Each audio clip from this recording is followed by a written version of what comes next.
বাংলাদেশে এমন মা-বাবা খুঁজে পাওয়া যাবে না যারা নাপা ঔষধটি সম্পর্কে জানে না। এটি প্যারাসিটামল গ্রুপের একটি ওষুধ।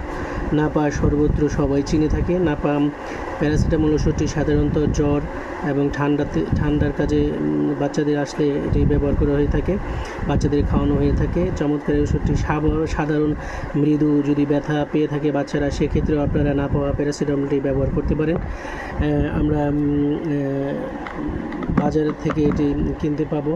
আমরা যারা ছোটোখাটো সমস্যা রয়েছে বাচ্চাদের, যারা এমবিবিএস ডাক্তারের কাছে যাওয়ার সামর্থ্য নেই, তারা কিন্তু আমরা সাধারণ জ্বর এবং সর্দিতে এটি ব্যবহার করতে পারি।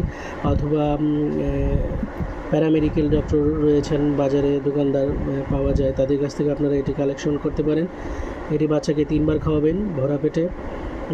বয়স অনুসারে তাকে দিতে হবে, কী পরিমাণ দিতে হবে এখানে লেখা রয়েছে। ধন্যবাদ সবাইকে। তবে সকল ওষুধ